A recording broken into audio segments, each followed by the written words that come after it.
Bugungi mavzuyimizda qon bosimi bilan ko'tarilish holatlari ko'p uchraydi. Qon bosimi yuqori ko'tarilganda uy sharoitida qanaqa qilib o'lchash? Shuni ko'rib o'tamiz. Uy sharoitida o'lchash uchun maxsus tonometr, ya'ni qon bosimini o'lchaydigan apparatlarimiz bo'ladi. Apparatlarimiz ham ikki xil, ya'ni o'zi avtomatik o'lchab beradigan apparatlarimiz hamda mexanik o'zimiz qo'l orqali o'lchaydigan apparatlarimiz. Hozirgi kunda biz mexanik apparatini ko'rib ketamiz, ya'ni uy sharoitida tonometrimiz bor-u o'lchashga qiynalyapmiz. Qanaqa qilib o'lchaymiz? Endi buni birinchi navbatda qismlarini bilib olishimiz kerak. Birinchi qismimiz bu fonendoskop deyiladi. Fonendoskop shu sistolik hamda diastolik bosimlarni eshitishda muhim apparatimiz hisoblanadi. Qolgan qismlari mexanik apparatimizni manjetka qismi, bu manjetka qismi yelka qismiga o'raladi hamda baloncha qismi, bu baloncha qismi havo yuborishda muhim rol o'ynaydi hamda vint qismi bu yuborilgan havoni ushlab turish hamda chiqarish vazifasini bajaradi.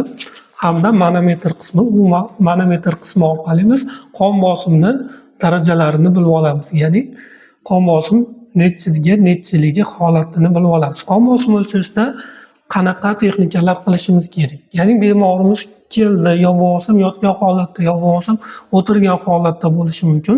Agar jismoniy yuklamada, ya'ni kuchli jismoniy yuklama, kuchli stress holatida bo'ladigan bo'lsa, bemorlarni 15 minut tinchlantirilgan yoki o'tirgan, yotgan holatda keyin o'lchasak maqsadga muvofiq bo'ladi. Bo'lmasam qon bosimi balandroq, pulsi balandroq chiqishi mumkin.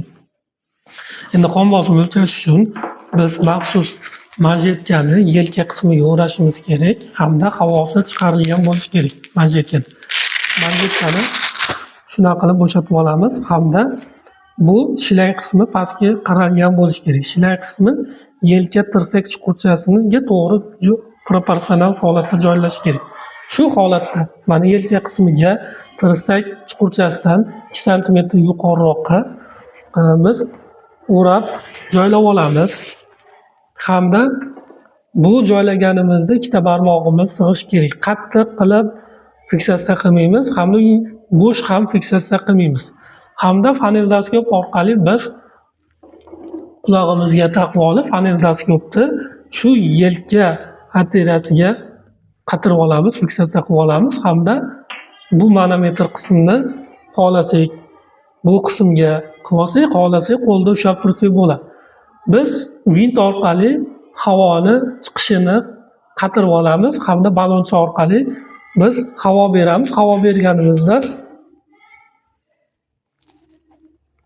berganimizda shunaqa qilib manjetkamiz ishadi hamda bu yerdagi manometrdagi strelkamizni 200-220 ga qon bosim holatiga qarab turib chiqarib olamiz.